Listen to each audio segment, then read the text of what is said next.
Mwanamichezo wa Seba Sport, karibu sana katika michezo ripoti, na mimi ni ripota wako Seba. Niko hapa kukuletea habari za kimichezo.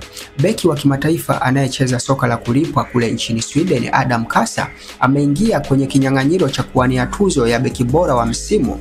Beki huyo anayecheza katika kikosi cha Ragis Vedas ameingia katika kinyang'anyiro hicho baada ya kuisaidia timu yake kushika nafasi ya pili katika msimamo wa Division 2 ikifuzu kucheza qualification ya kupanda ligi daraja la kwanza. Beki huyo mwenye miaka 30 amekuwa akicheza katika vilabu tofauti tofauti katika nchi hiyo ya Sweden kwa miaka mingi sasa. Naam.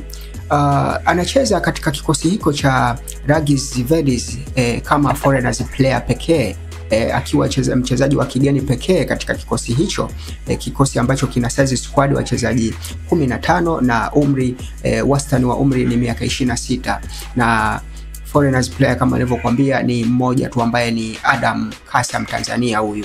Naam, kwingineko kiungo wa Simba Mohamed Bajebar amerudi kutoka kwenye majeraha na ameanza mazoezi na kikosi hicho, lakini inasadikika kuwa endapo wimbi la majeraha litamwandama basi ataonyeshwa mlango wa kutokea ifikapo mwezi Januari katika dirisha dogo, na huku ikisadikika kuwa atampisha Sabo Maponda kutoka pale Gaborone United. Kwingineko klabu ya Esperance de Tunis chini ya rais wa klabu hiyo Hamdi Medeb inahitaji saini ya kiungo wa Singida Black Stars, si mwingine bali ni Morris Chukwa, Nigeria huyu.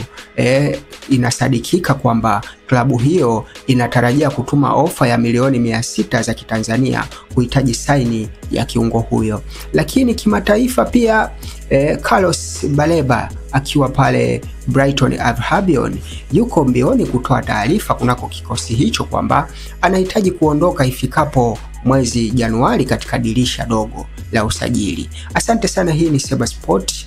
Uwe na wakati mwema, usisahau kusubscribe YouTube Seba TV.